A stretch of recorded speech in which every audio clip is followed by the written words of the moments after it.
After the Civil War, the United States faced the need for a larger peacetime military to occupy the South and protect settlers on the western frontier.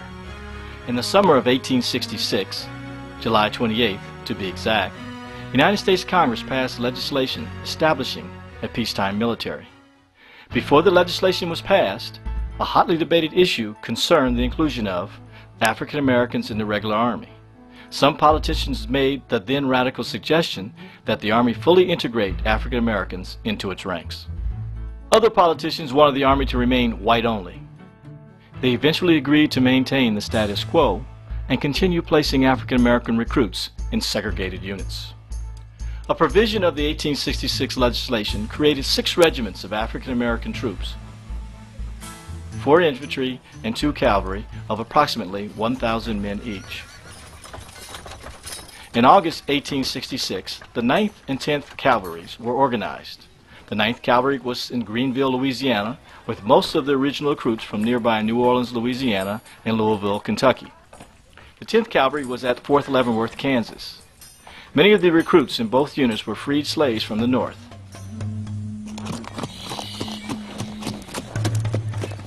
The assigned mission of these African American troops was to escort the Native Americans from their indigenous homelands to designated reservations.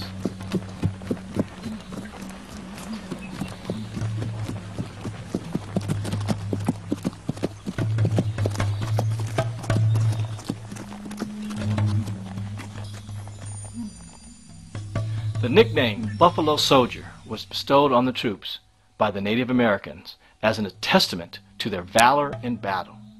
The buffalo was a sacred animal to the Native Americans, and they would not bestow its name on the soldiers unless they were worthy adversaries, fighting ferociously to the end, and living up to their motto, "We can, we will, and ready and forward."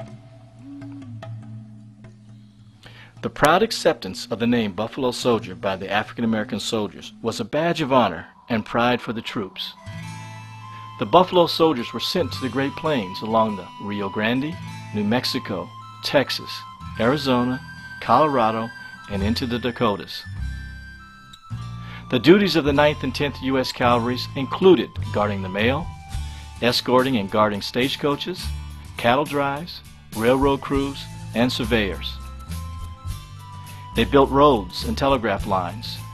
They mapped and explored, including mapping vast territories in Arizona and New Mexico, even marking watering holes. They played a major part in building the West and making it safe for the westward expansion. In July 1885, the 10th Cavalry moved west into Arizona. After arriving, troops of the regiment were dispersed throughout the area to cover as much territory as possible.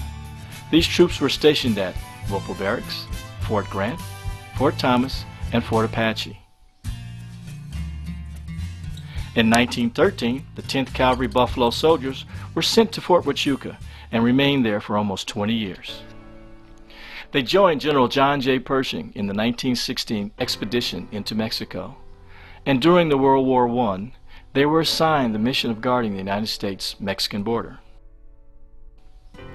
Second Lieutenant Henry Ocean Flipper, a member of the 10th Cavalry, was the first African American graduate of the U.S. Military Academy, West Point, class of 1877. Lieutenant Flipper excelled in engineering, law, French, and Spanish. After dismissal from the Army, Henry Ocean Flipper went on to obtain recognition and respect as a surveyor, and in 1890 he opened his own civil mining engineering office in Nogales, Arizona.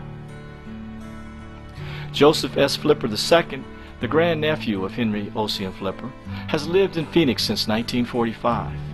He has had a long and distinguished teaching career and is an active member of the Greater Southern Arizona Area Chapter of the 9th and 10th Horse Cavalry Association. In 1994, the Arizona Legislature passed and the Governor signed House Joint Resolution 2001 designating a portion of State Route 90 as the Buffalo Soldier Trail. On July 25, 1992, General Colin Powell, then chairman of the Joint Chiefs of Staff, dedicated the Buffalo Soldiers Monument at Fort Leavenworth, Kansas, the birthplace of the 10th Cavalry Regiment. The monument stands as a well-deserved tribute to the soldiers for their continued excellence and contributions to this state and nation over the years. Despite prejudice in and out of the military and being allocated the worst horses, the worst clothing and equipment, these outstanding individuals earned more Congressional Medals of Honor and had the lowest desertion rate of any unit in the Army. Fort Huachuca honors the legacy of the Buffalo Soldiers.